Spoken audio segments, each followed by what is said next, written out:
Hey, what's going on? Where are you right now? Well, I just left the house, like you said. Is there a problem? My name is Emily. I'm a 35-year-old housewife living with my in-laws. My husband Max is on an overseas assignment, so it's just me at home with them. My father-in-law had a stroke last year, leaving him with a bit of paralysis on his left side. Despite that, he's actively working on his rehab and moving his body. As a result, it took some time, but he's recovered enough to handle most of his daily activities. Originally, my father-in-law made a name for himself as an investor. Before marrying Max, I used to work at a brokerage firm, so I really admire him. Living together has given us the chance to often discuss investments and assess management, and I think we've built a very good relationship. My mother-in-law, Helen, is a person who laughs softly and never engages in what people typically call bullying. She seems delighted watching father-in-law and me discuss financial matters. Emily, it's so good for your dad to have someone to talk to. He won't be bedridden, and it looks like we won't have to worry about dementia for a while. The way mother-in-law tenderly supports father-in-law is something I aspire to. I want Max and me to be a couple like them. I really feel that way. However, lately, I've noticed that mother-in-law seems to be struggling more as she sits on the sofa. We had her tested at the hospital and found that she's getting physically weaker. Her blood pressure is also a bit high, and the doctor advised her to take it easy. Mother-in-law, you've been holding down the fort here for so long. Please, take some time for yourself. I said that as I comforted her and took over the housework. But that's not fair to you, Emily.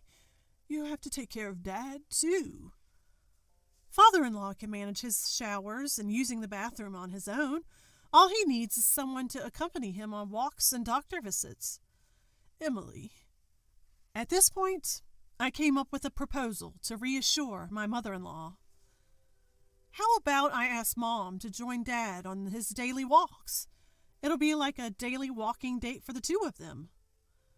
I can't believe you, Emily. Well, I guess we'll take you up on your offer until I'm feeling better. Leave it to me. And so, life with my parents-in-law continued peacefully. My only concern was my sister-in-law, Sophia. Sophia constantly throws passive-aggressive comments my way. So, Emily, still no kids? Max is overseas, and these things happen when they happen. Can't even give birth to an heir. What a waste. We'll try to meet your expectations once Max is back in the country. Don't get too comfortable. I also have inheritance rights to this family's assets. It's just like that. I could directly confront her, but it's exhausting, and I don't want to upset my parents-in-law. Ignoring her gracefully is where I show my skills. Maybe Sophia thinks I married into the family to inherit my wealthy father-in-law's assets. It's common to have a mother-in-law, father-in-law feud, but in my case, it's with my sister-in-law. One day, I was having tea with my in-laws on our sunny porch. Emily, I have something to discuss with you. For the first time, mother-in-law looked serious. Yes, mother-in-law, what is it? Actually, Sophia is going to give birth soon, and she wants to temporarily stay at her parents' house to get support from our family. Oh, is it that time already? That's wonderful news. I sipped my tea as I responded. Given that your father is unwell, and have also been under the weather, making you handle the household chores, we're thinking of declining her request. I agree. It wouldn't be fair to impose more on you, Emily. My father-in-law looked genuinely concerned as he spoke. Oh, don't worry about that. I'm sure Sophia will be more comfortable at her parents' house. Besides, you two will be close by to watch over your grandchild. I'm happy to help out. Let's have Sophia come over. Upon hearing my nonchalant answer, my mother-in-law's face clouded even more. Thank you, Emily. To be honest, we'd love to have Sophia here, so we can see our grandchild up close. But the way she's been treating you is truly regrettable. Your mother's not feeling her best these days either. In the end, it seems like the burden will fall on you, Emily, and that's concerning. My father-in-law also seemed to worry about me. Sophia has made snide comments to me several times, but for the sake of my in-laws, I choose not to retaliate. This has apparently led to Sophia getting more audacious, in turn causing unnecessary worry for my in-laws. Did I mess up here? Once the baby arrives, Sophia might mellow down. I'd love to see you two enjoy your grandchild. What I truly wanted to say was that I wouldn't be beaten by the likes of Sophia, but I just grinned and bore it. If you say so, then maybe it's okay to invite Sophia. I promise to take care of her as much as I can. My mother-in-law finally showed a smile. My father-in-law also seemed relieved. At first, maybe it was because the baby would be born to their biological daughter. They wanted to be close to the experience. Emily, we're truly sorry, and thank you. Both my father-in-law and mother-in-law bowed their heads. Hey, no need to bow. Let's lift our spirits. Prepare a room for sister-in-law and go shopping. I can't wait. Can I come along to choose some clothes and toys for the grandchild? All three of us laughed, wrapping up the discussion. My stay at my in-laws while sister-in-law gave birth was likely going to be just a month or two. I thought I'd just have to avoid any sister-in-law drama during that short time. That's what I thought. Until that phone call from sister-in-law. My mother-in-law quickly conveyed her consent to sister-in-law, agreeing that she could stay with the family temporarily while she gave birth. After dinner, my phone rang. It was sister-in-law. Hello, sister-in-law. How can I help you? Hey, Emily. I'm going to be staying at our parents' house for my upcoming childbirth. Yes, mother-in-law told me earlier today. Sister-in-law was speaking loudly. Maybe she was in a good mood. My in-laws paused, realizing the call was from sister-in-law, just by the voice leaking from my phone. It was loud enough for them to hear even without a speaker. So, can you get out? What? I couldn't help but raise my voice in shock. My in-laws were equally surprised and jumped a little. I don't even want to look at you. Just seeing you irritates me. Make sure you're out of the house by the time I get back. Sister-in-law, what are you talking about? Tell Mom and Dad you're going on an extended trip or visiting Max. I don't care. Just get out. I want to spend time with my family. Wait, hold on. Normally, I could easily dodge sister-in-law's barbs, but this time I was too shocked to find the right words. Once I'm back, you better come back too. You need to take care of Dad, who needs long-term care, and my weak mom. Sister-in-law! I won't take care of them. That's your job as the daughter-in-law. Be grateful I'm giving you a reason to stay in the house. That's awful. How can you say that about your own parents? Enraged by sister-in-law's cruel words, I couldn't help but shout at her. Ooh, scary. I'll just tell Dad and Mom that you yelled at their pregnant daughter. I clenched my mobile phone, and tears started to fall. Using my parents only for the birth and then ignoring them? They're such wonderful, kind people. I couldn't hold back my tears of anger and frustration. Glancing at mother-in-law, I noticed her face was red with rage, tears gathering in her eyes. In that moment, my own sister-in-law told me she wouldn't take care of her family. The frustration was overwhelming. Just then, father-in-law tugged on my sleeve. When I turned around, father-in-law had a note in hand. It's okay. We have a plan. Just agree to what Sophia is saying for now and hang up the phone." I read the note, and father-in-law patted my arm with a reassuring smile. As if to calm my nerves, his touch was light. Seeing father-in-law's smile, I felt a wave of relief wash over me. Though my insides were boiling with anger, I was able to regain my composure. "Understood. When are you planning to come back?" Maybe next Friday. Then I'll make arrangements to leave the house by that time." "You should have just listened from the start. Dealing with a stubborn sister-in-law is so tiresome." "I have to clean up after dinner, so if you'll excuse me." As soon as I hung up the phone, mother-in-law broke down in tears and hugged me. "I'm so sorry. I'm so sorry. To have a daughter who'd say such horrible things. I'm so sorry." Mother-in-law's tears were flowing freely.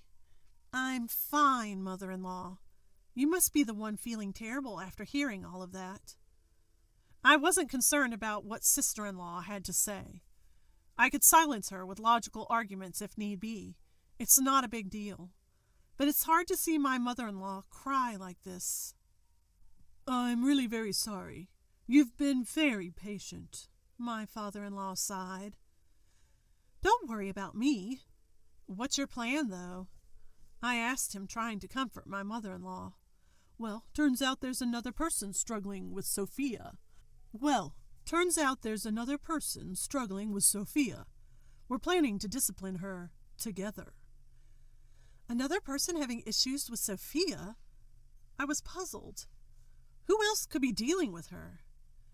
"We've only got 10 days until Sophia comes home to have her baby and seek the family support.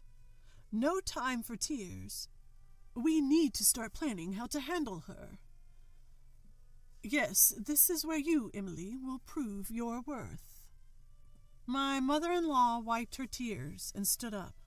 My worth? I had no idea what she meant. Shortly after, Evan, Sophia's husband, came to visit. "Good evening, everyone. I apologize for Sophia's terrible behavior." Evan bowed to my parents-in-law and me as he entered. "Emily, meet the other person who's been grappling with Sophia," my father-in-law said with a smile. Before joining this family, I worked in a brokerage firm, as did Evan. We knew each other professionally. I don't mind what she says about me, but I can't forgive her how she talks to you two. I vented my frustration about Sophia to my brother-in-law. He scratched his head and sighed. "Look, there's no excuse for her. Even when I try to correct her, she loses her temper. Her already spoiled nature has gotten worse with her pregnancy. My own daughter told Emily to leave while she stays here to give birth. Can you believe it?" My mother-in-law was angrier than I had ever seen her. "I get why you and my father-in-law get along. You're in the same line of work. It seemed fun. Sophia probably just couldn't stand it." "Wait, so she's jealous because I get along with you and my mother-in-law?" I was dumbfounded. She hurt her parents this much out of petty jealousy? "And there's one more unbelievable thing." My brother-in-law began to talk about Sophia's actions. "Are you kidding me? This makes no sense." I couldn't believe my ears. My hands were shaking from anger. "I'm at a loss, too. I've even consulted with my father-in-law about what to do." My mother-in-law looked like she was throwing in the towel. At this point, I was fuming. She plans to rely on her parents' home like nothing happened. She should have been confronted head-on. In hindsight, I regretted my naivety. Father-in-law sighed, looking disappointed. "Add this latest mess to the mix, and I'm done giving her any slack. She's my daughter, but enough is enough. Your conversations with father-in-law have finally paid off." "My conversations with father-in-law? Wait a minute, you mean..." Something clicked in my mind, recalling a discussion I'd had with father-in-law in the past. "We might as well go all in. Get ready, Evan." "Yes, father-in-law." Mother-in-law finally cracked a smile. "All right, Emily. We've got a busy week to prepare everything. We're going to be busy. Absolutely, mother-in-law. Let's do this. I rolled up my sleeves and followed mother-in-law. The next Friday, as planned, sister-in-law returned home temporarily to seek family support for her childbirth. I wonder if that annoying woman finally left. Now I can just laze around here for a while. Maybe I should just move back home for good.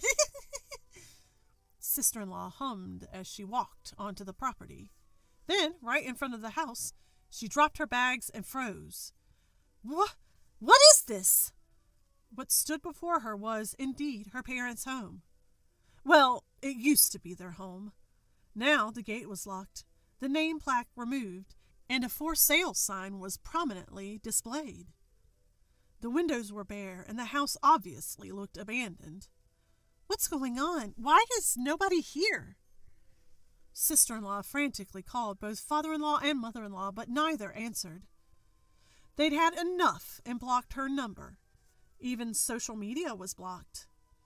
Why aren't Mom and Dad answering? Maybe she will... Sister-in-law seemed to get the idea to call me.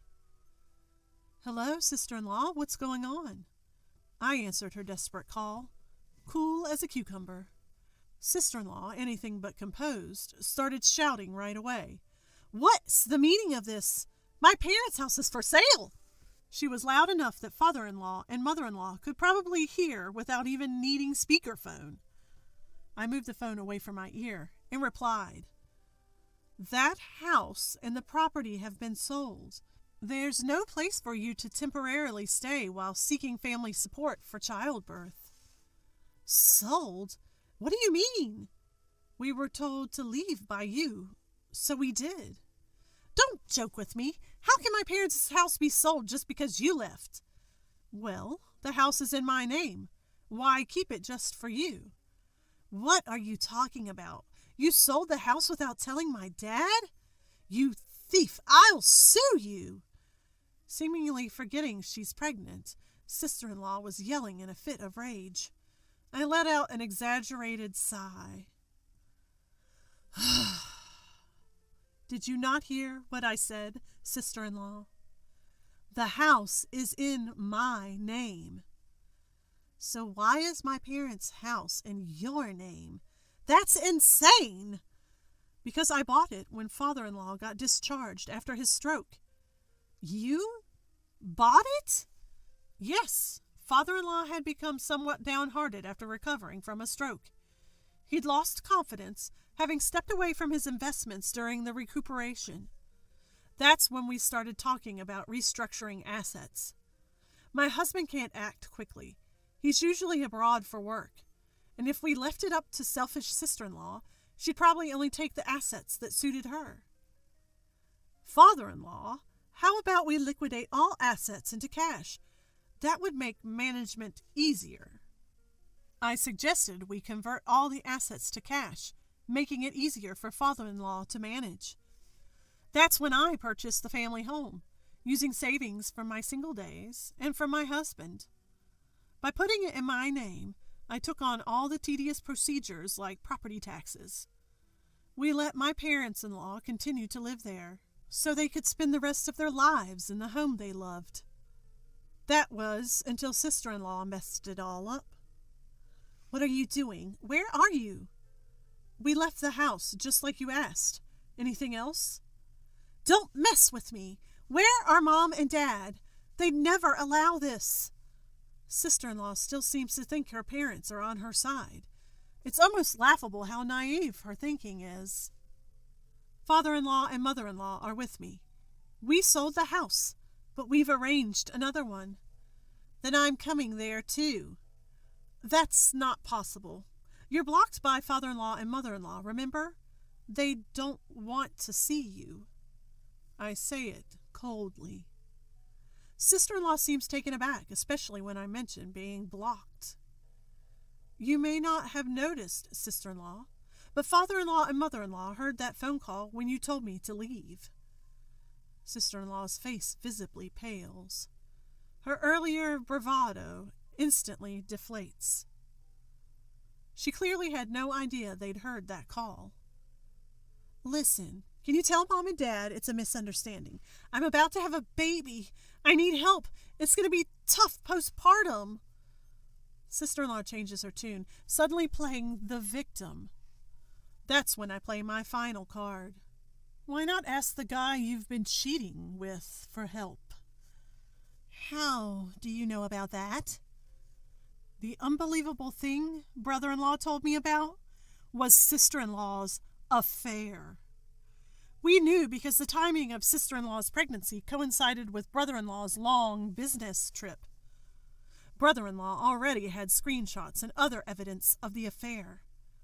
Sister-in-law had planned for brother-in-law to raise the child she was expecting with her affair partner. I gotta tell you, brother-in-law is pretty angry too. Wouldn't be surprised if you get dumped, I say in a half-joking tone. Then the phone abruptly hangs up. She's probably scrambling to call brother-in-law right now. Brother-in-law has already expressed his intentions to divorce and seek alimony. My in-laws are cutting off communication with sister-in-law and moving to exclude her from any inheritance. We're leaving our estate in the hands of Max and Emily, they decided. Emily's involvement has made it so much easier. The estate is just money now. It really simplifies the management and paperwork, they add. Father-in-law had recorded the call that angered them from halfway through. With the evidence held by my in-laws and brother-in-law, sister-in-law lost both her family and her share of the inheritance. A month has passed since. Sister-in-law and her husband Evan are now divorced. She faced indisputable evidence of her affair and was hit with a hefty settlement in divorce court. Apparently, she left the home she shared with brother-in-law, pregnant belly and all. Word is she gave birth alone and quietly, and now lives in an old public housing unit, raising the child by herself. Struggling to care for the baby on her own, she receives help from no one. Why is nobody calling me? I'm tired. I'm lonely. I'm broke, she laments. Rumor has it, even her affair partner abandoned her just before the baby was born. She hasn't been able to establish paternity or receive child support. Sister-in-law ended up living on temporary assistance for needy families while paying off the alimony debt. She has to find a job and support herself before she can start repaying her debt. When will sister-in-law ever be debt-free? If she'd truly loved and valued the in-laws, even with a child from her affair, she wouldn't have ended up alone. The child is innocent and is the first grandchild for the in-laws. If sister-in-law can genuinely apologize for her mistakes, both we and the in-laws are open to helping her. Today, I'm having tea with the in-laws in our new home. Emily, what's your take on the Willowbrook Mart? Well, I still think they will rise. What's your opinion, father-in-law? I'm inclined to think they'll go up, but I can't be sure. Father-in-law was looking puzzled when mother-in-law peeked at the papers. Oh, talking about Willowbrook Mart. They're really popular right now for their new desserts, she said, laughing, and we both chuckled. Your mother-in-law seems to know more about the stores than we do. Having mother-in-law check out the stores of companies we're interested in investing in is a good research strategy. It's not about the money. I genuinely love these wonderful in-laws. Ever since becoming estranged from sister-in-law, I've been free from her influence. With my expertise in asset management, I've been able to alleviate the in-laws' concerns for their retirement. As I await my husband's return, my days are filled with peaceful smiles.